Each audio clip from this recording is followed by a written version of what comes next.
Hey YouTube, welcome back to my channel. If you're new here, my name is Ted Neum. I'm a food, beverage, and pork photographer based out of Philadelphia. So Sunday, I had my second paid video shoot. Excuse me, pardon me. I know in my previous video I said my first one, but the very first one was Lehefa a May ago, last May, when they just opened. So again, I treat every single video job, whether it's spec work or paid work, as a great way to learn how to do videography. This time was more on the event side. Lehefa was more commercial, which was was able to do a little more control over the variables. The event one, like with making a video of Jacob Trin at Irby, was more event, so which had its own challenges. I do have to say the clients are pretty generous right now. I'm still going back and forth with edits with them to get this 1 minute clip um, to an edit that they like. So the thing that I'm working on right now are cuts and putting the puzzle of how to tell a 1 minute video of Jacob Trin's sake pairing event at Irby, but all told within a minute. That has a great pace, that's captivating and engaging, and yeah, that's the puzzle that I'm currently having issues trying to figure it out. But working with them, it's make it a little more. I won't say easy, but it makes me feel like I'm on the right path to the final video. And this job isn't like a super high paying one, which is fair because I told them from the outright that I am primarily a photographer and I am still, you know, been trying to learn how to do video for the last several years. And while I would not work for free, I don't mind like introductory rates and that sort because I am a noob, and I if this was photography, I know my worth and how it would not be $300, which is what they paid me for this video job. It'd be way more because I know how to do event photography, and I'm able to accomplish it without any hiccups. I know how to do it as perfectly fine, like, and with amazing results. Videography, different stories. So, which is why I was fine with the budget they proposed for me. So yeah, this is a learning curve, and so again, going back and forth with the edits and trying to get this cold edited down towards their liking, and that has a good pace and flow.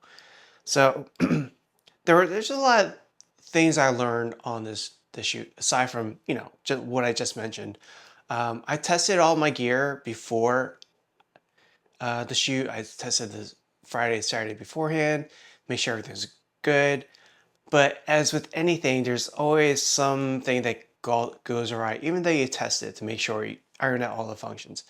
Uh, so I somehow could not get the HDMI to send a video signal to my Axune CMO 4K, so I couldn't see the footage on my camera, on my phone. So I was, this was during my setup time when I was at Irby. It, I was blaspheming. I was like, not blaspheming, like I was flummoxed. I was like, why can't I not see anything? So then I plug it into my R6 III, and I could get the video footage. I'm like, what's going on? Did I mess up my HDMI port on the R6V? How could that be? Because this camera is basically a month old. Like, how would I be able to damage the HDMI port? So I turned everything off, took everything out, replugged everything back in, and it worked. I'm like, oh, thank God. So I don't know. When I got home that day, I definitely tried it again to make sure I did not break anything and I could still use it, which it worked at home. Like, so I'm still kind of flummoxed of like what happened to what made it do that when I was before the shoot actually started. but whatever. Again, how you handle issues, even though you tested the days beforehand to make sure everything was good. How you handle it also shows how professional you are. So I'm thankful I didn't go nuts. That would suck. Anyway, so yeah, that was one thing that I learned. Constantly test things beforehand to make sure it works, because you never know if something may come up and it may not work when you actually shoot. The second thing I learned was that to always monitor the audio. Like for the first part of when Jake was talking, I was monitoring. I had my headphones on, monitoring the audio. It looked good, it sounded good. But until he started instructing the guests how to do cheers in Vietnamese, mop hai bat yo. I that part he definitely yelled it out, and it peaked my audio. So I'm like, crap, audio got peaked. And if I was monitoring it, I might have realized I needed to turn down the input audio from the mic down a bit to accommodate, but yeah. So that part, you gotta constantly be monitoring your audio. The next thing I learned is that I am very thankful that the R6V has active cooling, because it was 90 plus degrees out and it was humid, and shooting it in the B-roll I shot predominantly in 60 frames per second. The talking A-roll talking, it was at 23 open gate 23 frames per second. But yeah, the camera was definitely was going to start overheat until I turned the active cooling on max. So uh, so which also makes me question, because in all the video reviews on the R6V, when people start talking about the overheating, they all claim that they put it out outside, the heat, and they never get any overheating. I'm like, then why am I getting overheating? I'm in direct sun. I'm in 90-degree weather.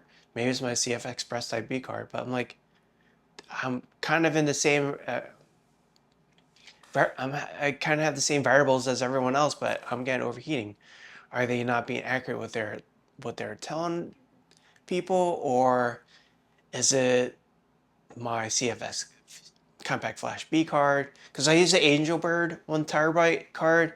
I don't know how they are with thermal management.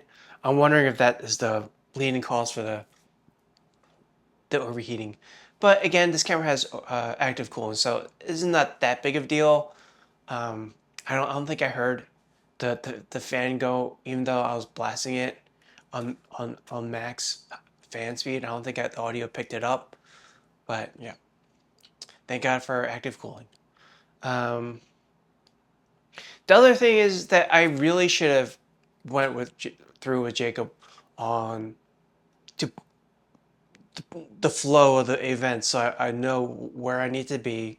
I knew what I needed to do instead of reacting. I should have been proactive and have this all structured out, so I could, or at least have some kind of structure so I know what's going on, so I could be ready the for the video. Like when he was doing a talk about now,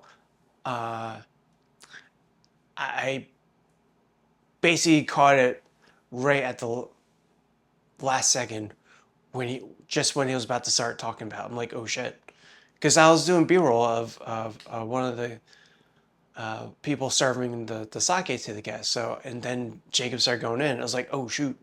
And the fact that I was using two cameras is R6V was my main camera, had the 20-50, and my R6 III, which had my 85. And I was using the R6 III to get some B-roll. And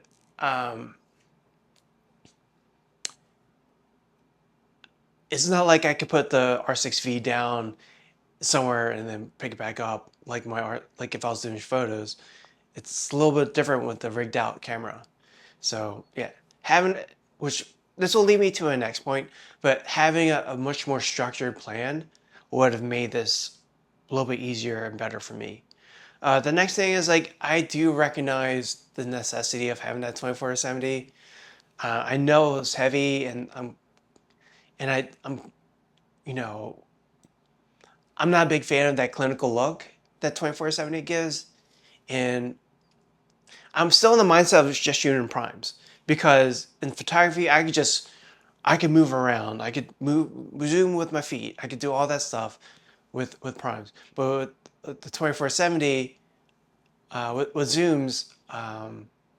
I mean, not with zooms. What am I talking about? With video, I can't zoom with my feet because, you know, Canon IBIS isn't that great. Um, I'm always caffeinated, so I always have a little bit of jitters in me because of caffeine. So if I move my feet, I'm like, you know, doing these shakes and all that sort of that wouldn't create good footage if I do that. So I do regret trading in the 24-70 and because I do would have liked that extra reach from 50 to 70. So if Canon brings out a Mark II version of the 24-70, I would definitely consider it if it was lighter and internal zooming. But right now, I mean, the 2050 does a great job. Gets me for the bulk of it. It's just the last. It's just some of the things that I would need for like the more close-up, intimate capturing. I mean, for events for sure. But if this was more controlled, I would definitely not really worry too much at having 24-70 because I would know what I was doing. I would know what focal lengths I would need for where I'm specifically shooting and that sort. But with events, it's a little more. There's more things going on that you just can't do that. So I'm like, shoot, maybe maybe I should have kept the 24-70. Um, but I do have the 28-70 f2.8 on my shopping list. It is much lighter than the 24-70, so I don't think I'm not gonna miss having 24 to be honest with you. So I might consider getting the 28-70 later. I do like the 28-70 2.0, but that's $3,300. So definitely not gonna go for that one. Even though it's very much creates some really great footage and look. But yeah, $3,300 right now is wild and not in this economy. Um, so yeah, those are the primary things I learned from the shoot. I'm on my version 2 of this video that I'm gonna start tweaking. I do like how the colors are looking, and that's where obviously I gotta do better at grading and in color correcting that sort of my footage and cutting and create and that sort. I'm trying to, I don't know how to do VFX. I would be better if I knew how to do transitions better. You know, again, I'm learning curve and I'm just trying to learn this set of work. But yeah, that's this video. I just figured document my my lessons I'm learning on every single job on, on the goal of doing better at this. So that's this video for today, and I will catch you in the next one. Have a good one.